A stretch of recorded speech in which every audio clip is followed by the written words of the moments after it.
ನಾವೆಲ್ಲ MLA ಗಳು ನಮ್ಗೆ ಬೆಂಗಳೂರಿನಲ್ಲಿ ರೆಸಿಡೆಂಟ್ ಹೌಸ್ ಅಂತ ಕೊಠಡಿಯನ್ನು ಕೊಡ್ತಾರೆ. ಮತ್ ನಮ್ ಕೆಲಸ ನಾವಲ್ಲಿ ಇರ್ತೇವೆ. ಅಧಿವೇಶನ ಆಗುವಂತ ಸಂದರ್ಭದಲ್ಲಿ ವಿಧಾನಸೌಧ ಒಳಗೆ ಹೋಗ್ತೇವೆ, ಅಲ್ಲಿ ಅಧಿವೇಶನ ಆಗ್ತದೆ. ಈಗ 2 ವರ್ಷಗಳಿಂದ ಹಿಂದಿನಿಂದ ಇವತ್ತಿನ ತನಕ ಈಗ ನಮ್ಮ MLA ಗಳ ರೂಮಿಗೆ ಹೋದ್ರೆ ಔಟ್ಸೈಡ್ ಅಲ್ಲಿ ಒಂದು ಪ್ಯಾಡ್ಲಾಕ್ ಇರ್ತದೆ. ಪ್ಯಾಡ್ಲಾಕ್ ಒಳಗಿನ ರೂಮಿಗೆ ಸ್ಮಾರ್ಟ್ ಲಾಕ್ ಹಾಕಿದ್ದಾರೆ. ಸ್ಮಾರ್ಟ್ ಲಾಕ್ ಫಿಂಗರ್ ಪ್ರಿಂಟ್ ಎಲ್ಲ ಸ್ಮಾರ್ಟ್ ಲಾಕ್ ಹಾಕಿದ್ದಾರೆ ಒಳಗೆ. ನಾವ್ಯಾರು ಅದನ್ನ ಕೇಳಲಿಲ್ಲ, ಸ್ಮಾರ್ಟ್ ಲಾಕ್ ಹಾಕಿ ಅಂತ ಕೇಳಲಿಲ್ಲ.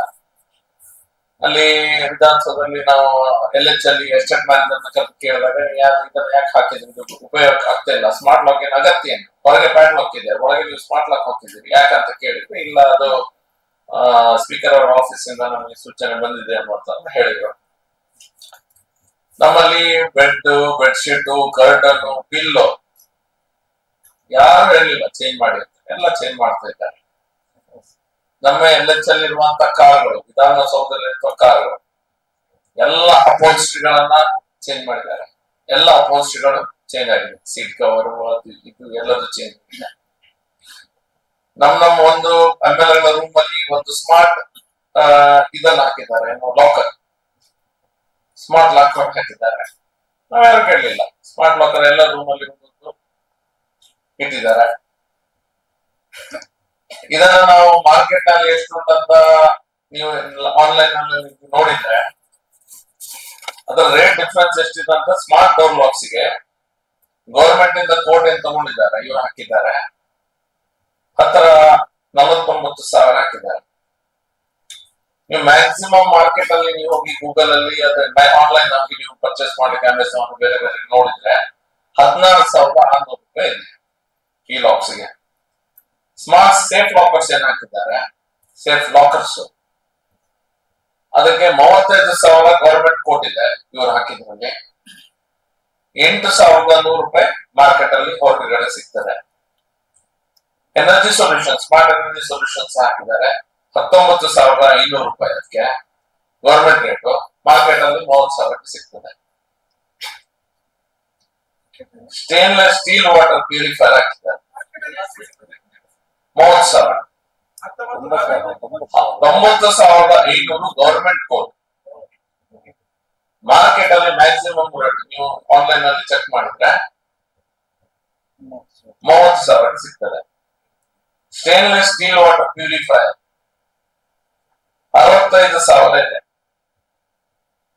ಮಾರ್ಕೆಟ್ ಅಲ್ಲಿ 16,000ದಿಂದ ಮ್ಯಾಕ್ಸಿಮಮ್ ಬೇರೆ ಬೇರೆ ಟೈಪ್ ಇದೆಲ್ಲ ಹೈಫೈ ಎಲ್ಲ ನೋಡಿದ್ರು ಸಹ 53,000ಕ್ಕೆ ಬರ್ತದೆ ಮ್ಯಾಕ್ಸಿಮಮ್. ಇದೆಲ್ಲ ಸಾಧಾರಣ smart door locks, smart lockers, stainless ಇದೆಲ್ಲ 224 ನಂಬರ್ಸ್. ಒಂದೊಂದು ಸಿಂಗಲ್ ಆಗಿ ತಗೊಂಡ್ರೆ 224 ಇದನ್ನ ತಗೊಂಡಿದ್ದಾರೆ. ಸ್ಮಾರ್ಟ್ ಎನರ್ಜಿ ಸೊಲ್ಯೂಷನ್ಸ್ 123 ಇದೆ. ಇದನ್ನ ಬಿಟ್ಟು ಇದೆಲ್ಲ ಈ ಸ್ಮಾರ್ಟ್ ಲಾಕ್ ಕಂಪನಿ, ಆ ಕಂಪನಿದ ವಿಷಯ ಯಾವ್ದು ಸಹ ಇಲ್ಲ, ನಮ್ಮ ಹತ್ರ ಏನ್ ಸಹ ಕೊಡ್ಲಿಲ್ಲ. ಅದರಲ್ಲಿ ಯಾವುದೇ ಮಾಹಿತಿ ಇಲ್ಲ ನಮ್ಗೆ ಯಾವ ಕಂಪನಿ ತಂದಿದ್ದಾರೆ. ಹೇಳಿದ್ರೆ ಅಲ್ಲಿ ಹೀಗೆ ಮಂಗಳೂರು ಸೈಡ್ ಅವರು ಯಾರೋ ಹಾಕಿದ್ದಾರೆ ಅನ್ನುವಂತ ಮಾತನ್ನ ಹೇಳ್ತಾರೆ ವಿನ ನಿಮಗೆ ಕರೆಕ್ಟ್ ಆದ ಒಪಿನಿಯನ್ ಎಷ್ಟು ಅವರಿಗೆ ಸಿಕ್ಕಿಲ್ಲ. ಪುಸ್ತಕ ಮೇಳ ಅಂತ ಮಾಡಿದ್ರು. ಪುಸ್ತಕ ಮೇಳ ಅಂತ ಮಾಡಿದಾಗ ಒಳ್ಳೆ ಒಳ್ಳೆ ವಿಷಯ ಅಂತ ಆಯ್ತು ನಮ್ಗೆ. ಪುಸ್ತಕ ಲೈಬ್ರರಿ ಅವರಿಗೆಲ್ಲ ಒಂದು ಪುಸ್ತಕ ತೆಗೆದುಕೊಳ್ಳಿಕ್ಕೆ ಅವಕಾಶ ಅಂತ. ಖರ್ಚು ನೋಡಿದ್ರೆ 5 ದಿನ ಪುಸ್ತಕ ಮೇಳ ಮಾಡಿದ್ದಾರೆ. 4.5 ಕೋಟಿ, ಆಲ್ಮೋಸ್ಟ್ 1 crore a day ಪುಸ್ತಕ ಮೇಳ ಮಾಡಿದ್ದಕ್ಕೆ. ಪುಸ್ತಕ ತಗೊಳ್ಳಿಲ್ಲ, ಪುಸ್ತಕ ಮೇಳ ಮಾಡಿದ್ದಕ್ಕೆ 4.5 crores for 5 days. ನೀವು ವಿಧಾನಸೌಧ ಹೋದ್ರೆ ಅವ್ರದ್ದು ಅಲ್ಲಿ ಕೂತ್ಕೊಳ್ಳುವಂತದ್ರ ಮೇಲೆ ಏನಿದೆ ಅದಲ್ಲೆಲ್ಲ ರೋಸ್ ವುಡ್ ಅಲ್ಲಿ BT ಅಂತ ಹೇಳ್ತೇವೆ. BT ಅಲ್ಲಿ ಪುನಃ ವಿಷಯ ಮಾಡಿದ್ದಾರೆ, ಅಲ್ಲಿ ಡೆಕೋರೇಷನ್ ಎಲ್ಲ ಮಾಡಿ ಪುನಃ ಅದನ್ನ ಸೌಂದರ್ಯೀಕರಣ ಮಾಡಿದ್ದಾರೆ. ನಾವಿಲ್ಲಿ ಸಣ್ಣ ರೋಡಿಗೆ ಒಂದು ಗುಂಡಿ ತುಂಬಿಸಿಗೆ ತೋಡೆ ಆಗಿದೆ, ಅದು ತೋಡ್ ಮಾಡ್ಲಿಕ್ಕೆ ದುಡ್ಡು ಕೊಡಿ ಅಂದ್ರೆ ಸರ್ಕಾರದಲ್ಲಿ ದುಡ್ಡಿಲ್ಲ. ಎಲ್ಲೆಲ್ಲಿ ಈಗ ಸರ್ಕಾರ ನಮ್ಗೆ ಪಾಸ್ ಮಾಡಿದಾರಂತ ಸ್ಟೇಟ್ಮೆಂಟ್ ಅನ್ನ ಕೊಡ್ತಾ ಇದ್ದಾರೆ. ಯಾರದೇ ದುಡ್ಡು ಬರಲಿಲ್ಲ ಇಷ್ಟವರೆಗೂ, ಸುಮ್ಮನೆ ಸ್ಟೇಟ್ಮೆಂಟ್ ಮಾತ್ರ. ದುಡ್ಡು ಬರ್ತಾನೆ ಇಲ್ಲ, ಪಾಸ್ ಆಗ್ತಾನೆ ಇಲ್ಲ. ನಿಮ್ಮತ್ ಗೊತ್ತಿದೆ ಯಾವ ರೀತಿಯ ಭ್ರಷ್ಟಾಚಾರ ಅದು ಇದೆಲ್ಲ ಇದೆ ಅಂತ, ಅದು ಬೇರೆ ವಿಷಯ. ಫೈನಾನ್ಷಿಯಲ್ ಫಿಸಿಕಲ್ ಡಿಸಿಪ್ಲಿನ್ ಇಲ್ಲದಂತ ಸ್ಟೇಟ್ ಗವರ್ಮೆಂಟ್, ಫಿಸಿಕಲ್ ಡಿಸಿಪ್ಲಿನ್ 5 ಪೈಸೆ ಇಲ್ಲ, ನಾವೆಲ್ಲ ಸಾಲದಲ್ಲಿದ್ದೇವೆ. ಇದರಲ್ಲಿ ಇವರಿಗೆ ಪರ್ಚೇಸಿಗೆ 4G ಎಕ್ಸಾಮ್ಷನ್ ಅನ್ನ ವಿಧಾನಸೌಧದ ಸ್ಪೀಕರ್ ಆಫೀಸಿಗೆ 4G ಎಕ್ಸಾಮ್ಷನ್ ಅನ್ನ ಕೊಟ್ಟಿದ್ದಾರೆ. 4G ಎಕ್ಸಾಮ್ಷನ್ ಅನ್ನ ಕೊಟ್ಟಿದ್ದಾರೆ. ಯಾಕೆ ಕೊಟ್ಟಿದ್ದಾರೆ ನಮ್ಗೆ ಇನ್ನೂ ಗೊತ್ತಿಲ್ಲ. ಎಲ್ಲಾದ್ರೂ ಟೆಂಡರ್ ಅದು ಇದು ಎಲ್ಲದೂ ಇರ್ತದೆ. ಇದಕ್ಕೆ ಕೋರ್ಟ್ ತಗೊಳ್ತಾರೆ, ಯಾರಿಗೆ ಬೇಕಾದ್ರೆ ಅವ್ರಿಗೆ ಕೊಟ್ಟು ಬಿಡ್ತಾರೆ. ಎಕ್ಸಾಮ್ಷನ್ ಯಾಕೆ ಕೊಟ್ಟಿದ್ದಾರೆ ನಮ್ಗೆ ಇನ್ನೂ ಗೊತ್ತಿಲ್ಲ. ಎಕ್ಸಾಮ್ಷನ್ ಕೊಡ್ಲಿಕ್ಕೆ ಕಾರಣ ಏನು ಗೊತ್ತಿಲ್ಲ. ಇದರಲ್ಲಿ ದೊಡ್ಡದಾದ ಲಿಸ್ಟ್ ಇದೆ ಏನೆಲ್ಲ ಆಗಿದೆ ಅನ್ನುವಂಥದ ಬಗ್ಗೆ. ಈ ಕೋಟ್ಯಾಂತರ ಖರ್ಚು ಮಾಡಿದ ಮರದ ಬಾಗಿಲು ನಾನು ಈಗ ಹೇಳಿದೆ, ರೋಸ್ ವುಡ್ ಮಾಡಿದಂತ ಬಾಗಿಲು, ಕಾರ್ಪೆಟಿಂಗ್ ಮಾಡಿದ್ದಾರೆ, ಲಕ್ಷಾಂತರ ರೂಪಾಯಿ ಬಿಲ್ ಹಾಕಿದೆ ಅದಕ್ಕೆ. ಕಾರ್ಪೆಟಿಂಗ್ ಎಲ್ಲ ಟೋಟಲ್ ಆಗಿ ಮಾಡಿಟ್ಟಿದ್ದಾರೆ. ಈಗ ಇವರ ಮೇಲೆ ಇವರು ಗೌರ್ಮೆಂಟ್ ಅಲ್ಲಿ ಇರುವಂತ ಯಾರು ಮುಖ್ಯಮಂತ್ರಿಗಳಿರ್ಬೋದು, ಇವರನ್ನೆಲ್ಲ ಅವ್ರು ಹೇಳಿದಾಗ ಕೇಳ್ಕೊಂಡು ಅವರ ಕೈಗುಂಬೆಯಾಗಿ ಇಷ್ಟವರೆಗೆ ವರ್ತಿಸ್ತಿದ್ದಾರೆ. ಯಾಕಂದ್ರೆ ಇವರಿಗೆ ಈ ಫಂಡಿಂಗ್ ಎಲ್ಲ ಬೇಕಿದೆ. ಈಗ ಸಿಚುವೇಶನ್ ಹೇಗಿದೆ, ಫೈನಾನ್ಸ್ ಡಿಪಾರ್ಟ್ಮೆಂಟ್ ಇಂದ ನೀವು ಕನ್ಕರೆನ್ಸ್ ಅಂತ ತೆಗೆದುಕೊಂಡು ಅವರಿಂದ ಪಾಸ್ ಮಾಡ್ಕೊಂಡು ಆಮೇಲೆ ಇದೆಲ್ಲ ಮಾಡ್ಬೇಕು. ಆ ರೀತಿಯ ವ್ಯವಸ್ಥೆನೇ ಇಲ್ಲ. ಫೈನಾನ್ಸ್ ಡಿಪಾರ್ಟ್ಮೆಂಟ್ ನ ಕನ್ಕರೆನ್ಸ್ ತಗೊಳ್ಳುವಂತ ವ್ಯವಸ್ಥೆನೇ ಇಲ್ಲ. ನಮ್ಮ ಡಿಮಾಂಡ್ ಏನಿದೆ, ಈ ರೀತಿಯ ಒಂದು ಸ್ಪೀಕರ್ ನ ಸೀಟ್ ಏನಿದೆ, ಸಂವಿಧಾನಿಕ ಹುದ್ದೆ ಏನಿದೆ, ಇಲ್ಲಿರುವಂತಹ ಭ್ರಷ್ಟಾಚಾರದ ಮಾತುಗಳು ಏನ್ ನಮ್ಗೆ ಬರ್ತಾ ಇದೆ ಅಥವಾ ನಮ್ಮ ಮನಸ್ಸಿನಲ್ಲಿ ಮೂಡಿದೆ, ಇದರ ಬಗ್ಗೆ ಪ್ರೂಫ್ ಗೀಫ್ ಎಲ್ಲ ಇವ್ರು ಕೇಳಬೇಕಾಗ್ತದೆ. ಮೊದಲನೇದಾಗಿ ಸ್ಪೀಕರ್ ಆಫೀಸ್ ಅನ್ನ RTI ವ್ಯಾಪ್ತಿಯಲ್ಲಿ ತರಬೇಕು. ನಮ್ಮ ಡಿಮಾಂಡ್ ಅಂತ ಹೇಳಿದ್ರೆ ಮೊದಲು RTI ವ್ಯಾಪ್ತಿಯಲ್ಲಿ ಇಡೀ ಸ್ಪೀಕರ್ ಆಫೀಸ್ ಅನ್ನ ತರಬೇಕು. RTI ವ್ಯಾಪ್ತಿಯಲ್ಲಿ ಇಲ್ಲ, ನಾವು ಪ್ರಶ್ನೆ ಹಾಕ್ಲಿಕ್ಕೆ ಒಂದು ಅಧಿಕಾರ ಇಲ್ಲ. ಇಷ್ಟೋ ತನಕ ಈ ರೀತಿಯ ಒಂದು ಅವ್ಯವಸ್ಥೆ ಅಥವಾ ಸಭಾಧ್ಯಕ್ಷರ ಪೀಠಕ್ಕೆ ಈ ರೀತಿಯ ಒಂದು ಕಪ್ಪು ಮಸಿ ಹಾಕಿದಂತ ಅಥವಾ ಹಾಕಿಸಿಕೊಂಡಂತ ಪ್ರಕರಣ ಇಷ್ಟವರೆಗೆ ಕರ್ನಾಟಕ ರಾಜಕಾರಣದಲ್ಲಿ ಆಗ್ಬೇಕು. ಹೀಗಾಗಿದೆ. ಮತ್ತೊಂದು ಎರಡನೇ ಡಿಮಾಂಡ್, ಸಿಟ್ಟಿಂಗ್ ಜಡ್ಜಿನ ಮೂಲಕ ಇದೆಲ್ಲ ಹಗರಣಗಳಿಗೆ ಏನು ಬರ್ತಾ ಇದೆ, ಮಾಧ್ಯಮದಲ್ಲಿ ಏನು ರಿಪೋರ್ಟ್ ಆಗ್ತಾ ಇದೆ, ನಿಮ್ಮ ನ್ಯೂಸ್ ಪೇಪರ್ಸ್ ಅಲ್ಲಿ ಏನು ಬರ್ತಾ ಇದೆ, ಟಿವಿಗಳಲ್ಲಿ ಬರ್ತಾ ಇದೆ, ಅದರ ಎನ್ಕ್ವೈರಿ ಸಿಟ್ಟಿಂಗ್ ಜಡ್ಜಿನ ಮೂಲಕ ಆಗ್ತದೆ. 2023 ಜುಲೈಯಲ್ಲಿ ನಮ್ಮನ್ನ ಅಮಾನತ್ ಮಾಡಿದ್ರು. 10 ಜನರನ್ನ, ಬಿಜೆಪಿ ಶಾಸಕರನ್ನ ಅಮಾನತ್ ಆಯ್ತು. ಮತ್ತೆ ಆಮೇಲೆ ಸರಿ ಮಾಡ್ಕೊಂಡ್ರು. 2025 ಮಾರ್ಚ್ಗೆ 18 ಜನ ಶಾಸಕರನ್ನ ಅಮಾನತ್ ಮಾಡಿದ್ರು. ಅಮಾನತನ್ನ ಅವ್ರು ವಾಪಸ್ ತೆಗೆದುಕೊಂಡು ವಾಪಸ್ ಸಂದರ್ಭದಲ್ಲಿ ಶಾಸಕರೆಲ್ಲ ಏನೋ ಹೇಳಿದ್ದಾರೆ, ಬಂದು ನಮ್ಮ ಹತ್ರ ಕೇಳ್ಕೊಂಡಿದ್ದಾರೆ. ಯಾರೇ ಅವ್ರ ಹತ್ರ ಹೋಗಿ ತಪ್ಪಾಗಿದೆ ಅದಾಗಿದೆ ಅಂತ ಯಾರು ಹೇಳಲಿಲ್ಲ ಎಷ್ಟರವರೆಗೆ. His order cannot stand the scrutiny of law. ಹೈಕೋರ್ಟ್ಗೆ ಹೋದ್ರೆ, ಸುಪ್ರೀಂ ಕೋರ್ಟ್ಗೆ ಹೋಗುತ್ತೆ, ಇದು ಹೋಗ್ತದೆ ಅನ್ನುವಂತ ಗೊತ್ತಿತ್ತು, ಅದನ್ನ ವಾಪಸ್ ತಗೊಂಡ್ರು. ಇದೆಲ್ಲ ಅದನ್ನ ನೋಡುವಾಗ ಇದನ್ನ ಯಾಕೆ ಸಸ್ಪೆಂಡ್ ಮಾಡ್ತಾ ಇದ್ದಾರೆ, ಯಾಕೆ ಮಾಡ್ತಾ ಇದ್ದಾರೆ, ಗೌರ್ಮೆಂಟ್ ಅನ್ನ ಅವ್ರು ಹೇಳಿದಾಗೆ ಕೇಳ್ಕೊಂಡು ಅವ್ರಿಗೆ ಬೇಕಾದಷ್ಟು ಹಣವನ್ನ ಗೌರ್ಮೆಂಟ್ ತೆಗೆದುಕೊಂಡು 4G ಎಕ್ಸಾಮ್ಷನ್ ತೆಗೆದುಕೊಂಡು ದೊಡ್ಡ ರೀತಿಯ ಭ್ರಷ್ಟಾಚಾರದ ಒಂದು ಸುಳಿವು ಎಲ್ಲರಿಗೆ ಸಿಗ್ತಾ ಇದೆ. ಹಾಗಾಗಿ ಇದರ ಬಗ್ಗೆ ನಾವು ತನಿಖೆಯನ್ನ ಕೇಳ್ತಾ ಇದ್ದೇವೆ. ಇಷ್ಟು ಮಾತ್ರ ಅಲ್ಲ, ದೊಡ್ಡ ದೊಡ್ಡ ರೀತಿಯಲ್ಲಿ ಅಲ್ಲಿ ನಮ್ಮ ಲೌಂಜ್ ಏನಿದೆ, ಶಾಸಕರಿಗೆ ಕುಳಿತುಕೊಳ್ಳುವಂತ ವಿಧಾನಸೌಧ ಲೌಂಜ್ ಏನಿದೆ, ಅದನ್ನ ಆಲ್ಮೋಸ್ಟ್ ಮಸಾಜ್ ಪಾರ್ಲರ್ ರೀತಿಯಲ್ಲಿ ಮಾಡಿಬಿಟ್ಟಿದ್ದಾರೆ. ಮಸಾಜಿಂಗ್ ಮೆಷಿನ್ ಎಲ್ಲ ತಂದಿಟ್ಟಲ್ಲಿ ಅವರ ಕಂಪನಿಯವರು ಬಂದು ಒಟ್ಟಿಗೆ ಕೂತ್ಕೊಳ್ಲಿಕ್ಕೆ ಕಂಪನಿಯವರು ಬಂದು ಆ ಮಸಾಜ್ ಮೆಷಿನ್ ಮಾಡುವಂತ ಮೆಷಿನ್ ಅನ್ನ ಶಾಸಕರಿಗೆ ಮಾರ್ಕೆಟಿಂಗ್ ಮಾಡುದು, ಮತ್ತೆ ಅಲ್ಲೇ 3-4 ಮೆಷಿನ್ ಅನ್ನ ಹಾಕಿ ಎಲ್ಲರಿಗೂ ಆ ರೀತಿ ಒಂದು ವ್ಯವಸ್ಥೆ ಮಾಡಿದ್ದಾರೆ. ಅಲ್ಲಿರುವಂತಹ ಎಲ್ಲರಿಗೂ ಸಹ ಫ್ರೀ ಫುಡ್ ಅಂತ ಮಾಡಿ, ಫ್ರೀ ಫುಡ್ ಬಂದವರಿಗೆ ಎಲ್ಲರಿಗೂ ಫ್ರೀ ಫುಡ್, ನಮ್ಗೆ ಎಲ್ಲರಿಗೂ ಸಹ ಅಲ್ಲಿ ಯಾರು ಒಳಗೆ ಕೊಡ್ತಾರೆ ಅವರಿಗೆ ಫ್ರೀ ಫುಡ್. ಅದ್ರ ಬಗ್ಗೆ ಲೆಕ್ಕಾಚಾರ ಬೇಕಾದ್ರೆ ಸಬ್ಸಿಡೈಸ್ಡ್ ಅಥವಾ ಟೋಟಲಿ ಫ್ರೀ ಅಂತ ಎಷ್ಟು ಖರ್ಚಾಗ್ತದೆ, ಏನಾಗ್ತದೆ, ಗಂಧ ಗಾಳಿ ನಮ್ಗೆ. ಯಾಕಂದ್ರೆ RTI ವ್ಯಾಪ್ತಿಯಲ್ಲಿ ಇಲ್ಲ ಎಲ್ಸ. RTI ವ್ಯಾಪ್ತಿಯಲ್ಲಿ ಈಗ ಅದನ್ನ ತರಲೇಬೇಕು. ನಿಮ್ಮ ಪತ್ರಿಕೆಯಲ್ಲಿ ಇಷ್ಟು ದೊಡ್ಡ ಬ್ರಹ್ಮಾಂಡ ಭ್ರಷ್ಟಾಚಾರದ ಲಕ್ಷಾಂತರ ಕೋಟ್ಯಾಂತರ ಭ್ರಷ್ಟಾಚಾರದ ಸುದ್ದಿ ಬರ್ತಾ ಇದೆ. ಹಾಗಾಗಿ ಇದನ್ನ RTIಗೆ ತರಲೇಬೇಕು. ಮತ್ತೆ ಸಿಟ್ಟಿಂಗ್ ಜಡ್ಜ್ ಇಲ್ಲ. ಯಾವ ಸಿಟ್ಟಿಂಗ್ ಜಡ್ಜ್ ಇದ್ದಾರೆ, ಒಬ್ರು ಒಳ್ಳೆ ಸಿಟ್ಟಿಂಗ್ ಜಡ್ಜಿನ ಮೂಲಕ ಇದರ ಎಂಕ್ವೈರಿ ಆಗ್ಲೇಬೇಕು. ಇದು ನಮ್ಮ ಕೋರಿಕೆ.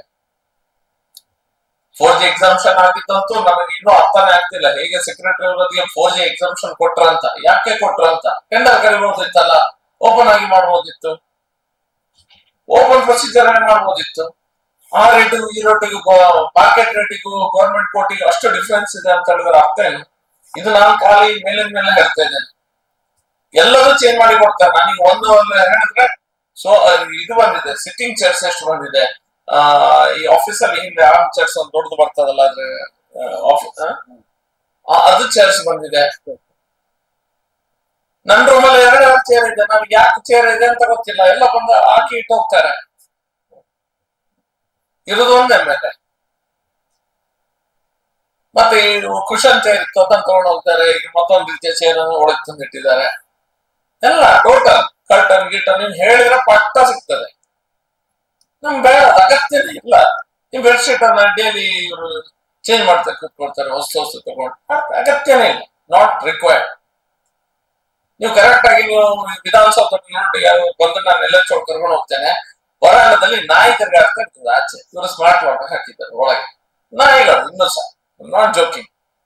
ವರಾಂಡದ ಒಳಗೆ, LHನ ವರಾಂಡದ ಒಳಗೆ ಅದರಲ್ಲಿ ಎಲ್ಲರೂ ಪರ್ಚೇಸ್ ಮಾಡುವ ಒಂದು ವ್ಯವಸ್ಥೆಯಲ್ಲೇ ಇದ್ದಾರೆ. ಬೇಗ ಬೇಗ ಪರ್ಚೇಸ್ ಮಾಡ್ಬೇಕು, ಆದಷ್ಟು ಪರ್ಚೇಸ್ ಮಾಡ್ಬೇಕು. ಡೆಕೋರೇಷನ್ ಅದು ಇದು ಏನ್ ಕೇಳಿದ್ರೆ ಇಮಿಡಿಯೇಟ್ ಆಗ್ತದೆ. ಹಾಗಾಗಿ ಇದರ ಬಗ್ಗೆ ಇಮಿಡಿಯೇಟ್ ಆಗಿ RTI ವ್ಯಾಪ್ತಿಗೆ ತರಬೇಕು, ಎನ್ಕ್ವೈರಿ ಎಲ್ಲ ಆಗ್ಬೇಕು. ಇದು ನಮ್ಮ ಡಿಮಾಂಡ್.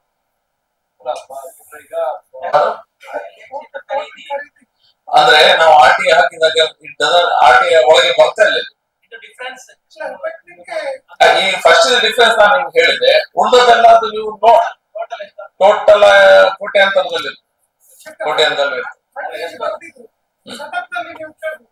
ಕೇಳ್ತೇವೆ. ಈಗ ಬರ್ತದೆ, ಈಗ ಅಧಿವೇಶನದಲ್ಲಿ ಕೇಳ್ತೇವೆ, ಬರ್ತದೆ. 100% ಚರ್ಚೆಗೆ ಬರ್ತದೆ. ಸದನದಲ್ಲಿ ಸಹ ಹಾಗೆ ಮಾತಾಡ್ಬೇಕಾದ್ರೂ ಸಹ ಅವರಿಗೆ ಬೇಕಾದಂತ ವಿಷಯ ಮಾತ್ರ ಮಾತಾಡ್ಲಿಕ್ಕೆ ಬಿಡೋದು. ಮೂಡದ ವಿಷಯವನ್ನ ನಮ್ಗೆ ಮಾತಾಡ್ಲಿಕ್ಕೆ ಬಿಡಲಿಲ್ಲ ಸರಿಯಾಗಿ. ಆ ಪರಿಷ್ಠ ವರ್ಗದ ಒಂದು ಅದೇನೆಲ್ಲ ಸ್ಕ್ಯಾನ್ ಮಾಡಿದಾರೆ ಅದ್ರ ಬಗ್ಗೆ ಸಹ ಮಾತಾಡುವಾಗ ಅದನ್ನ ದಾರಿ ತಪ್ಪಿಸುದು, ಕೋರ್ಟ್ ಅಲ್ಲಿದೆ ಅಂತ ಹೇಳುದು, ಇದನ್ನ ಮಾಡ್ತಾ ಇದ್ದಾರೆ. ಕೇಳಿದ್ರೆ ನಾನು ದೊಡ್ಡ ಒಂದು ಸ್ಪೀಕರ್, ನನಗೆ ಗೊತ್ತಿಷ್ಟು ನಿಮಗೆ ಸರ್ವಜ್ಞ ಸಿಂಡ್ರೋಮ್ ಅಂತ ಇದೆ ಕೆಲವರಿಗೆ. ಸರ್ವಜ್ಞನಿಗೆ ಎಲ್ಲ ತಿಳಿದಂತ ವ್ಯಕ್ತಿ, ಎಲ್ಲ ಜೀವನವನ್ನು ನೋಡಿದವರು. ಇವರು ಕೆಲವರು ಅವರಾಗಿ ವರ್ತಿಸುವಂತ ಪ್ರಯತ್ನ ಮಾಡ್ತಾರೆ, ಅದು ಆಗುದಿಲ್ಲ. ಇವರು ಪ್ರಿಯಾಂಕರ್ಗೆ ಇವರಿಗೆಲ್ಲ ಒಂದು ಸಮಸ್ಯೆ ಇದೆ. ಇವರಿಗೆ ಅವರು ಯೋಚನೆ ಮಾಡು, ನಾವು ನಮ್ಗೆಲ್ಲ ತಿಳಿದಿದೆ, ಎಲ್ಲ ಗೊತ್ತಿದೆ ಅನ್ನುವಂತ ರೀತಿಯಲ್ಲಿ, ಅಂದ್ರೆ ಉಳಿದವರೆಲ್ಲರೂ ಸಹ ಏನು ಗೊತ್ತಿಲ್ಲದಂತ ರೀತಿಯಲ್ಲಿ ವರ್ತಿಸುವುದು. ಅಂದ್ರೆ ಮಾರಲಿ ನಾನೆಲ್ಲೋ ಅಪಹರಣ ರೀತಿಯಲ್ಲಿ ಎಂಕ್ವೈರಿ ಆಗಿ ಗೊತ್ತಾಗ್ತದೆ ಇವ್ರದ್ದೆಲ್ಲದು. ಒಂದು ದುಂದು ವೆಚ್ಚ, ಮೊದಲೇದು ದುಂದು ವೆಚ್ಚ, ಅದು ಅವಶ್ಯಕತೆ ಉಂಟಾ ಇಲ್ವೋ ಅನ್ನೋದು ಮೊದಲ ಪ್ರಶ್ನೆ. ಆಯ್ತು, ಅವಶ್ಯಕತೆ ಇದೆ ಅಂತ ಹೇಳಿದ್ರೆ ಅದನ್ನ ಮಾಡ್ಲಿಕ್ಕೆ ಗೌರ್ಮೆಂಟ್ ಇಂದ ಒಂದು ಪ್ರೊಸೀಜರ್ ಇದೆ, ಟೆಂಡರ್ ಕರಿಬೇಕು. ಒಂದು ದುಂದು ವೆಚ್ಚ, ಎರಡನೇದು ಅದರಲ್ಲಿ ಭ್ರಷ್ಟಾಚಾರ. ಟೆಂಡರ್ ಪ್ರೊಸೆಸ್ ನೀವು ಮಾಡದೆ ಕರೆಕ್ಟ್ ಆಗಿ ನಿಮ್ಗೆ ಬೇಕಾದಾಗೆ ಯಾರ್ಯಾರು ಕೊಟ್ಕೊಂಡು ತಿರುಗಿದ್ರೆ ಅಗತ್ಯತೆ ಇದ್ದಲ್ಲಿ ನನಗೆ ಅರ್ಥ ಆಗ್ತದೆ ಯಾವ ಅಗತ್ಯ ಉಂಟು. ನಂಗೆ ಸ್ಮಾರ್ಟ್ ಲಾಕ್ ಯಾಕೆ ಹಾಕಿದ್ದಾರೆ ಇನ್ನೂ ಗೊತ್ತಿಲ್ಲ.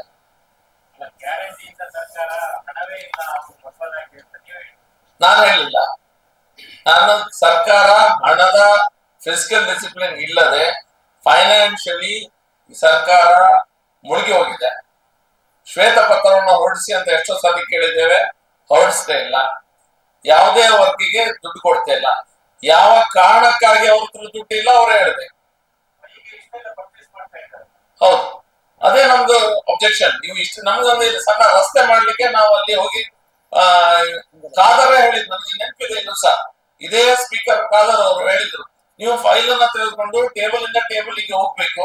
ಆಗ ಕೇಳಿದ, ಟೇಬಲ್ ಇಂದ ಕೆಳ ದಿವಸ ಕೊಟ್ಟು ನೋಡಿದ್ದಾರೆ, ಟೇಬಲ್ ಇಂದ ಮೇಲೆ ಸೈಟ್ ನೋಡಿದ್ದಾರೆ, ವರ್ಕ್ ಬರ್ತಾ ಇಲ್ಲ ಅಂತ. ಕೆಲಸ ಯಾರಿಗೂ ಬರ್ತಾ ಇಲ್ಲ. ಕಾಂಟ್ರಾಕ್ಟರ್ಸ್ ಅಳ್ತಾ ಇದ್ದಾರೆ, ಕಾಂಟ್ರಾಕ್ಟರ್ಸ್ ಹಳೆ ಬಿಡದೆ ಪೇಮೆಂಟ್ ಆಗ್ಲಿಲ್ಲ. ಆದ್ರೆ ಸ್ಪೀಕರ್ ಇದು ನಮ್ದೆಲ್ಲ ಕಾರ್ ನೋಡಿ, ಕೆಲವೆಲ್ಲ ಕಾರ್ ಗುಜರಿ ಆಗ್ಲಿಕ್ಕೆ ಸ್ಟಾರ್ಟ್ ಆಗಿದೆ, ಅದಕ್ಕೆಲ್ಲ ಹೊಸ ಹೊಸ ಸೀಟ್ ಆಗಿದೆ. ಹೊಸ ಸೀಟ್ ಎಲ್ಲ ಕಾರ್ಗಳಿಗೆ ನೀವು ಹೋಗಿ ನೋಡಿಬೇಕಾ, ನಾನು ತೋರಿಸ್ತೇನೆ. ಇದ ಹೊಸ ಸೀಟ್ ಎಲ್ಲದ ಸ್ಪೀಕರ್ ಆಫೀಸ್ ಅಲ್ಲಿ ಆಗೋದು. ಮತ್ತೆ ಯಾರು ಸ್ಪೀಕರ್ ಈಗ ಸಾರಿ ತಪ್ಪಾಯ್ತು ನನಗೆ ಸ್ಪೀಕರ್ ಅಂತ ಹೇಳಿದೆ ಇಸ್ ಅ ಕಾನ್ಸ್ಟಿಟ್ಯೂಷನ್ ಪೋಸ್ಟ್ ಅಲ್ಲಿ ಇರುವಂತದ್ದು ಅದಕ್ಕೋಸ್ಕರ ನಾವ್ ಯಾರು asking for a sitting judge ಇದರ ಎನ್ಕ್ವೈರಿ ಮಾಡ್ಬೇಕು ಸತ್ಯಾಸತ್ಯತೆ ಹೊರಗೆ ಬರ್ಲಿ ಅವರಿಗೂ ಟೆನ್ಷನ್ ಇಲ್ಲ ಇಲ್ಲದ್ರೆ ಹೇಳ್ತಾರೆ ಬಿಜೆಪಿ ಅವರಿಗೆ ಇರ್ತದೆ ರಿಯಾಕ್ಷನ್ಸ್ ಇರ್ತದೆ ಬಿಜೆಪಿ ಸುಮ್ಮನೆ ಹೇಳ್ತಾರೆ ಅದೇ ಹೇಳ್ತಾರೆ ಇದೇ ಹೇಳ್ತಾರೆ ನಾನು ಇಷ್ಟು ಹೇಳಿದಾನಲ್ಲ ಮಾಡ್ಲಿ ಇನ್ನು ಎನ್ಕ್ವೈರಿ ಮಾಡಿಸಿ ಆರೋಪ ನಿಮ್ಮ ಇದರಲ್ಲೇ ಬಂದಿದೆ ನಿಮ್ಮ ಪೇಪರ್ಸ್ ಅಲ್ಲೇ ಬಂದಿದೆ ಈ ಗುಂಡು ವೆಚ್ಚದ ಬಗ್ಗೆ ನೀವೇನು ಬರೋದ್ರ ಸ್ಪೀಕರ್ ಆಫೀಸ್ಗೆ ಇಷ್ಟ್ಯಾಕ್ ಮಾಡಿದ್ರಿ ವೈ ದಿಸ್ ಇಸ್ ಸ್ಪೆಂಡ್ ಈಗ ನಿಮ್ಮ ರೂಪಿಕಾ ಇತ್ತು ನಾನು ಬರಲಿಲ್ಲ ವೈಯಕ್ತಿಕವಾಗಿ ನಾನು ಮಾತ್ರ ಎಸ್ಟೇಟ್ ಮ್ಯಾನೇಜರ್ ಹತ್ರ ಕೇಳಿದ್ದೇನೆ ನನಗೆ ಅಗತ್ಯ ಇಲ್ಲದ ವಸ್ತುಗಳನ್ನ ನೀವು ಯಾಕೆ ಹೇಳ್ತಾ ಇದ್ದೀರಾ ಅಂತ ಕೇಳಿದೆ ನಾವು ಇರುವುದಿಲ್ಲ ಅಲ್ಲಿ ನಾನು ಒಂದ್ ದಿವಸ ನಾನು ಹೋಗುವಾಗ ಪಿ ಎಂ ಅನ್ನ ಹೇಳ್ತಾನೆ ಅವ ದೊಡ್ಡದೊಂದು ಚೇರ್ ಇಟ್ಟು ಹೋಗಿದ್ದಾರೆ ಸರ್ ಅಂತ ಒಳಗೆ ಒಂದ್ ದೊಡ್ಡ ಕುರ್ಚಿ ಇಟ್ಟು ಹೋಗಿದ್ದಾರೆ ಫುಲ್ ಫೋಮ್ ಕೀಮ್ ಇಷ್ಟು ಹೊಡೆದಿದೆ ನನ್ನ ಹತ್ರ ಆಲ್ರೆಡಿ ಒಂದು ಇದೆ ಸಿಟ್ಟಿಂಗ್ ಚೇರ್ ಅಗತ್ಯ ಇಲ್ಲ ಕೇಳಿದೆ ಎಸ್ಟೇಟ್ ಮ್ಯಾನೇಜರ್ ಹತ್ರ ಕೇಳಿದೆ ಯಾಕೆ ಹಾಕ್ತಾ ಇದ್ದೀರಿ ಅದು ಉತ್ತರ ಇಲ್ಲ ಇಲ್ಲ ಸರ್ ಅದು ನಮ್ಗೆ ವ್ಯವಸ್ಥೆ ಅಂತ ಹೇಳ್ತಾನೆ ಬಂದ ಕೂಡ್ಲೆ ಲಾಸ್ಟ್ ಅಸೆಂಬ್ಲಿ ಆದ ಟೈಮಲ್ಲಿ ಅದಾದ್ಮೇಲೆ ಸ್ವಲ್ಪ ಬಂದ ಬಂದ ಕೂಡಲೇ ಸ್ಟಾರ್ಟ್ ಆಗಿದೆ ಲಾಕರ್ಸ್ ಅಲ್ಲಿ ಈಗ ಹೊಸದಾಗಿ ಬಂದದ್ದು ಲಾಕರ್ಸ್ ಸ್ಮಾರ್ಟ್ ಲಾಕ್ ನಾವ್ ಇರುವುದಿಲ್ಲ ಅಲ್ಲ ಅಲ್ಲಿ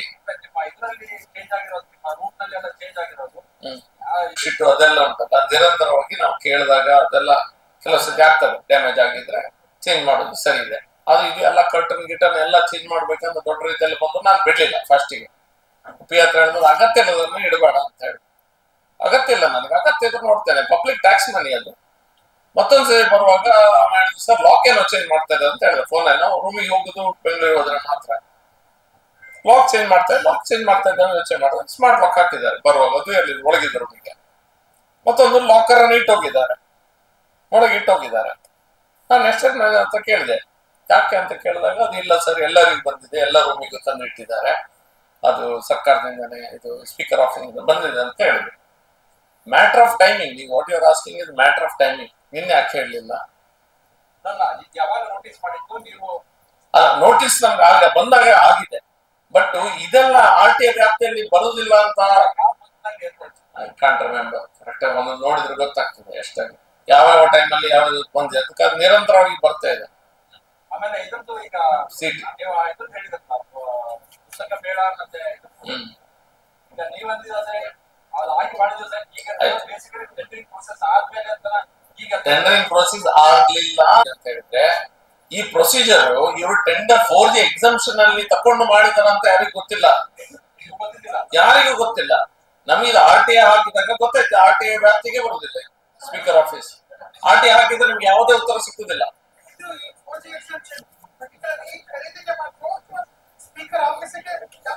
ಖರೀದಿ ಅಲ್ಲ ಹಿಂದಿನ ಉಂಟ ಇಲ್ಲ ನಮ್ಗೆ ಗೊತ್ತಿಲ್ಲ 4G ಎಕ್ಸಾಮ್ಷನ್ ಇದಕ್ಕಿದೆ ಯಾರು ಸಹ ಹಿಂದೆ ಆರ್ಡರ್ ಮಾಡುದಿಲ್ಲ ನಾನು ಅಷ್ಟು ಸ್ಟಡಿ ಮಾಡ್ಲಿಲ್ಲ ಅದಕ್ಕೆ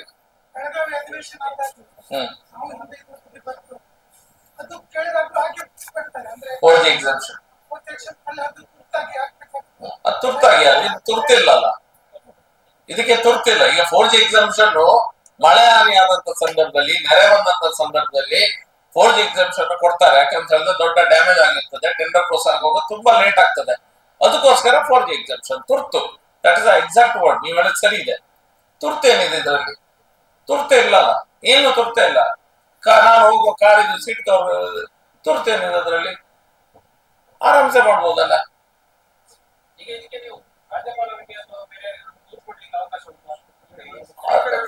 ಬಿಕಾಸ್ ದೂರ ಕೊಡಬೇಕಾಗ್ತದೆ ರಾಜ್ಯಪಾಲರಿಗೆ ಕೊಡಬೇಕಾಗ್ತದೆ ಸ್ಪೀಕರ್ಗೆ ಆದ ಕಾರಣ ಅವ್ರ ಸಿಟ್ಟಿಂಗ್ ನನ್ನ ಹತ್ರ ಕೇಳಿದ್ರೆ ಸ್ಪೀಕರ್ ಅವರಿಗೆ ಅಡ್ವೈಸರ್ ಅಂತ ಹೇಳಿದ್ರೆ ಅವರೇ ಒಪ್ಕೊಳ್ಳಿ ಯಾವ್ದಕ್ಕೆ ಎನ್ಕ್ವೈರಿಗೆ ಸಿಟ್ಟಿಂಗ್ ಜಡ್ಜ್ ಹತ್ರ ಎನ್ಕ್ವೈರಿ ಮಾಡಿಸಿ ಸಿಟ್ಟಿಂಗ್ ಜಡ್ಜ್ ಎನ್ಕ್ವೈರಿ ಮಾಡಿಸಿದ್ರೆ ಗೊತ್ತಾಗ್ತಲ್ಲ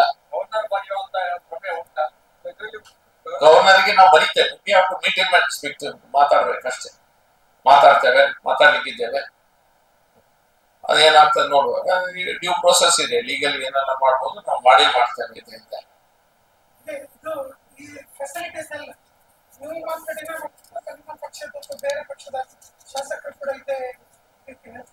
ಎಲ್ಲರೂ ಅದನ್ನ ಹೇಳ್ತಾರೆ ಯಾಕಂದ್ರೆ It is not you can't. It is not my property to deny it or take it.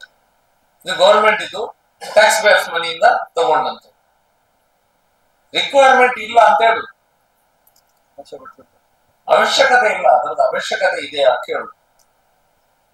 ನೀವು ಶಾಸಕರಾಗಿ ಪ್ರಶ್ನೆ ಮಾಡೋದು ಅಥವಾ ಪ್ರತಿಪಕ್ಷ ಆಗಿ? ಭರತ್ ಶೆಟ್ಟಿ ಭಾರತೀಯ ಜನತಾ ಪಾರ್ಟಿಯ ಪ್ರತಿಪಕ್ಷದ ಉಪಶಾಸಕ, ಆಯ್ತಾ? ಉಪಶಾಸಕರಾಗಿ ಸಹ ಮತ್ತು ಪ್ರತಿಪಕ್ಷದಲ್ಲಿರುವಂತನಾಗಿ ಸಹ, ಮತ್ತು ಇವರೆಲ್ಲ ನಮಗೆ ಬುದ್ಧಿವಾದ ಹೇಳಿದವರು. ಯಾರು? ಖಾದರ್ ಅವರು ಬುದ್ಧಿವಾದ ಹೇಳಿದವರಿಗೆ ಒಂದು ಕರೆಕ್ಟ್ ಉತ್ತರ ಕೊಡ್ಬೇಕಾಗ್ತದೆ ಕೆಲವು ಟೈಮ್ ಅಲ್ಲಿ. ಅದು ಸಹ ಇದೆ, ತಪ್ಪಿಲ್ಲ, ಅದು ಸಹ ಇದೆ. ಮಾಡ್ತಾರೆ ಎಸ್ ಆಗಿದೆ. ಇವತ್ತು ಈಗ ಟೋಟಲ್ ಒಟ್ಟಿಗೆ ಆಗ್ತಾ ಇರ್ಬೋದು.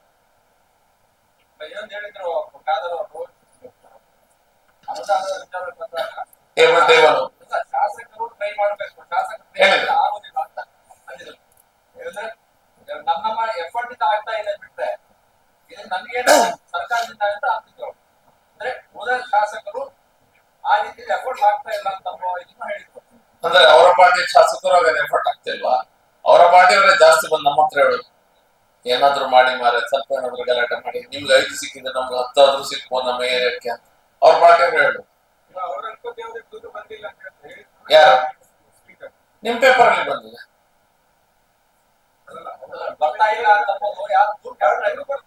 ಸಿ, ನಾವೆಲ್ಲರೂ ಪಬ್ಲಿಕ್ ಡೊಮೇನ್ ಅಲ್ಲಿ ಇರುವಂತವ್ರು ರಾಜಕಾರಣಿಗಳು. ಪಬ್ಲಿಕ್ ಡೊಮೇನ್ ಅಲ್ಲಿ ಈ ರೀತಿಯ ವಿಷಯಗಳು ಬಂದಾಗ ಅಡ್ವಾಣಿ ಅಂತವ್ರು ರಿಸೈನ್ ಮಾಡಿ ಅವ್ರಿಗೆ ಹೋಗಿದ್ರು, ಆಮೇಲೆ ಸರಿಯಾದ ನಂತರ ಒಂದು ಬಂದ್ರು. ನಾನು ಅದನ್ನ ಎಕ್ಸ್ಪೆಕ್ಟ್ ಮಾಡೋದಿಲ್ಲ, ಇವ್ರ ಹತ್ರ ಅದೆಲ್ಲ ಎಕ್ಸ್ಪೆಕ್ಟ್ ಮಾಡ್ಲಿಕ್ಕೆ ಆಗುದಿಲ್ಲ. ನೀವು ಎನ್ಕ್ವೈರಿ ಆದ್ರೂ ಹಾಕಿ, ನಿಮ್ಗೆ ಇದೆಲ್ಲ ಕ್ವಶನ್ ಇದೆ ಅದ್ರ ಉತ್ತರ ಕೊಡಿ. ಎಮರ್ಜೆನ್ಸಿ ಏನಿತ್ತು ನಿಮ್ಗೆ 4G ಎಕ್ಸಾಮ್ಷನ್ ತಗೊಳ್ಳಿಕ್ಕೆ? ಅದಕ್ಕೆಲ್ಲ ಉತ್ತರ ಕೊಡಿ. ಅಲ್ಲ ನೀವು ದುಂದು ವೆಚ್ಚ ಆಗಿದೆ ಅನ್ನೋದು ಹೇಳುದು ನಮ್ಮ ಕಂಟೆನ್ಷನ್.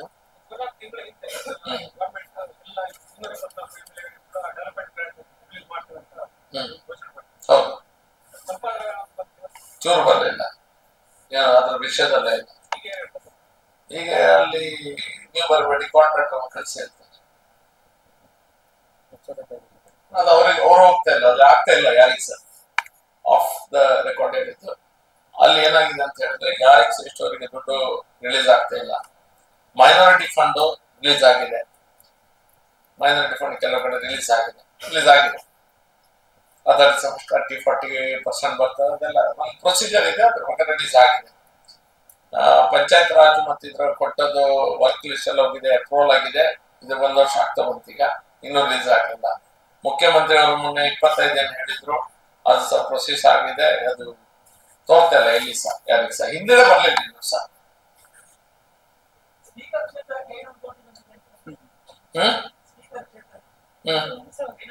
ಸ್ಪೀಕರ್ ರೂಮಿಗೆ ಇರ್ಬೋದು, ಸ್ಪೀಕರ್ ಕೊಠಡಿಗೆ ಗೊತ್ತಿಲ್ಲ, ಬಂದಿರ್ಬೋದು. ಅವ್ರು ಎಲ್ಲದು ಇದ್ದದ್ದೆಲ್ಲ ನಮ್ಮದೆಲ್ಲ ಮೈನಸ್ ಮಾಡಿ ಅವ್ರಿಗೆ ಗೊತ್ತಿಲ್ಲ ಅದ್ರ ವಿಷಯ ಗೊತ್ತಿಲ್ಲ. ಅವರೆಲ್ಲ ಹೇಳ್ತಾ ಇದ್ದಾರೆ, ತೋರ್ತಾ ಇಲ್ಲ ಅಲ್ಲ. ನಥಿಂಗ್ ಇಸ್ ಸೀನ್, ಎಲ್ಲದು ಪೇಪರ್ ಅಲ್ಲಿ ಇದೆ, ಎಲ್ಲದು ಡಾಕ್ಯುಮೆಂಟ್ಸ್ ಅಲ್ಲಿ ಇದೆ. ಫಿಸಿಕಲಿ ನಥಿಂಗ್ ಇಸ್ ವಿಸಿಬಿಲಿಟಿ ಇಲ್ಲ ಡೆವಲಪ್ಮೆಂಟ್. ಇದು ಸಾಧಾರಣ ದಕ್ಷಿಣ ಮತ್ತು ನಮ್ಮ ಕ್ಷೇತ್ರದಲ್ಲಿ ನಾವು ನಮ್ಮ ಮೊದಲ ಟರ್ಮಿನಲ್ಲಿ ಸಾಧಾರಣ ಮೇಜರ್ ರೋಡ್ಸ್, ಮೇಜರ್ ಇದನ್ನ ಮಾಡಿದ ಕಾರಣ ಪ್ರೆಷರ್ ಸ್ವಲ್ಪ ಕಡಿಮೆ ಇದೆ. ಆದ್ರೂ ಸಹ ಡೆವಲಪ್ಮೆಂಟ್ ಇನ್ನೂ ಸಹ ಹೊಸ ಜಾಗ ಬರ್ತಾ ಇದೆ, ಹೊಸ ಕಡೆ ಮನೆಗಳಾಗ್ತಾ ಇದೆ. ಅಲ್ಲ ನಮ್ಗೆ ಏನು ಮಾಡ್ಲಿಕ್ಕೆ ಆಗ್ತಾ ಇಲ್ಲ, ಏನಂದ್ರೆ ಏನು ಮಾಡ್ಲಿಕ್ಕೆ ಆಗ್ತಾ ಇಲ್ಲ. SHDP, CRF, ಸೆಂಟ್ರಲ್ ಗವರ್ಮೆಂಟ್ ಅನ್ನು ಕಳಿಸ್ತದೆ. CRF ಫಂಡ್ ಅದು ಬಂದಿದೆ, CRF ಇಂದ ಆಗಿದೆ, ಸೆಂಟ್ರಲ್ ಗವರ್ಮೆಂಟ್ ಕೊಡುವಂತದ್ದು ಅದರಿಂದ ಬಂದಿದೆ. PWD ಇಂದ ಹಿಂದೆ 15-20 ಕೋಟಿ ಕೊಡ್ತಾ ಇದ್ರು. ಈ ಸತಿ ನಮ್ಗೆ ಬಿಜೆಪಿ MLAಗಳಿಗೆ 6, ಅವರಿಗೆ ಸ್ವಲ್ಪ 12 ಏನೋ ಕೊಟ್ಟಿರ್ಬೇಕು. ಅದು ಸಹ ಫಂಡ್ ಇಲ್ಲ, ಆದ್ರೂ ಆರ್ಡರ್ಸ್ ಇದ್ದ ಕಾರಣ, PWD ಆದ ಕಾರಣ ಕಾಂಟ್ರಾಕ್ಟರ್ಸ್ ಕೆಲವು ಕಡೆ ಮಾಡಿದ್ದಾರೆ. ಬಿಕಾಸ್ ಅದ ಎಸೆಟ್ ಅನ್ನ, ಅವರ ಎಸೆಟ್ ಏನಿರ್ತದೆ PWD ಅದನ್ನ ನಾವು ಡೆವಲಪ್ಮೆಂಟ್ ಮಾಡ್ಲೇಬೇಕಾಗ್ತದೆ, ಹಾಳಾಗ್ತದೆ ಇಲ್ಲದಿದ್ರೆ. ಅದ ಆಗ್ತಾ ಇದೆ, ಅದು ಅರ್ಧ PWD ಹಿಂದೆ ಸಿಕ್ಕುವಷ್ಟು ಏನೂ ಸಿಗ್ತಾ ಇಲ್ಲ. ಪಂಚಾಯತ್ ರಾಜು ಎಲ್ಲ ಏನೆಲ್ಲ ಅನೌನ್ಸ್ ಮಾಡಿದ್ದಾರೆ, ಅದು ಯಾವ್ದು ಸಹ ಇನ್ನೂ ಸಹ ಕರೆಕ್ಟ್ ಆಗಿ ರಿಲೀಸ್ ಆಗ್ತಾ ಇಲ್ಲ. 10 ಹೇಳಿದ್ರೆ 3 ಕೊಡ್ತಾರೆ ಕೆಲವು ಸರಿ, ಆ ಟೈಪ್ ಅಲ್ಲಿ ಇದೆ. ವರ್ಕ್ ಎಲ್ಲ ಫುಲ್ ಹೋಗಿರ್ತದೆ. ವಾಟ್ ಎವರ್, ಅದು ಬೇರೆನೆ ವಿಷಯ. ಈ ವಿಷಯದಲ್ಲಿ ನಮ್ಮ ಸ್ಟ್ಯಾಂಡ್ ಸಭಾಧ್ಯಕ್ಷರ ಸ್ಥಾನ ಲಾಭದಾಯಕ ಹುದ್ದೆ ಅನ್ನೊಂದು ತೋರಿಸಿಕೊಟ್ಟಂತ ಕೀರ್ತಿ ಸ್ಪೀಕರ್ ಸಾಹೇಬ್ರಿಗೆ, ಯುಟಿ ಖಾದರ್ ಅವರಿಗೆ, ಹೆಸರು ಹೇಳ್ತಾ ಇದ್ದೇನೆ, ಅವರಾಗಿ ಡೌಟ್ ಇತ್ತು, ಯುಟಿ ಖಾದರ್ ಮೇಲೆ ಬಂದಿದೆ. ಇದನ್ನ ಸರಿಪಡಿಸಿಕೊಳ್ಳುವ ಪ್ರಯತ್ನ ಮಾಡುವುದಾದ್ರೆ ಅವರು ಇದರ ಬಗ್ಗೆ ಸೆಟ್ಟಿಂಗ್ ಜಡ್ಜಿನ ಮೂಲಕ ತನಿಖೆಯನ್ನ ಮಾಡಿಸ್ಬೇಕು ಸರ್ಕಾರ. ಯಾರು ಹೇಳಿದ್ ಮುಗೀತಾ ಅಂತ? ಅವರ ಆಸೆ ಎಲ್ಲ ಇರ್ಬೋದು, ಸರ್ಕಾರ ಏನ್ ಮಾಡ್ತಾರೆ ಗೊತ್ತ, ಸರ್ಕಾರನೇ ಚೇಂಜ್ ಆಗ್ಬೋದು.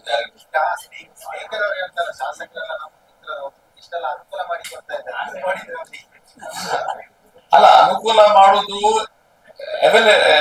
ರಿಕ್ವೈರ್ಮೆಂಟ್ ಇದ್ದಾಗ ಸುಮ್ಮನೆ ನಾನು ವಾರಕ್ಕೆ ಒಂದ್ಸತಿ ನನ್ನ ಕಾರ್ ಅಲ್ಲಿ ಸೀಟ್ ಎಲ್ಲ ಕವರ್ ಚೇಂಜ್ ಮಾಡಿ ಬಿಟ್ಟಿದ್ದಾರೆ. ಸುದ್ದಿ ಚಾನಲ್, ಕ್ಷಣ ಕ್ಷಣದ ಸುದ್ದಿಗಾಗಿ. ಅತ್ತೆ, ಇದು ನನ್ನ ಬರ್ಡೇ ಗಿಫ್ಟ್. ಇದೆಲ್ಲ ಜೀವನದಲ್ಲಿ ನನಗೋಸ್ಕರ ತಗೊಂಡ್ಬಂದಿದ್ದಾರೆ. ನಿನ್ ಮೇಲೆ ತುಂಬಾ ಚೆನ್ನಾಗಿ ಕಾಣುತ್ತೆ. ಇದು ತುಂಬಾ ಚೆನ್ನಾಗಿದೆ ಅಲ್ವಾ? ತುಂಬಾ ಚೆನ್ನಾಗಿದೆ.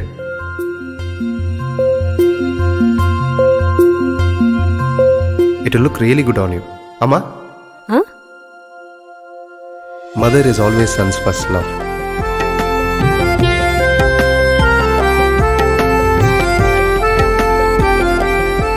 ಪ್ರತಿ ಪೀಳಿಗೆಯ ಪ್ರೀತಿಯ ಮಳಿಗೆ GL ಆಚಾರ್ಯ ಜುವೆಲ್ಲರ್ಸ್.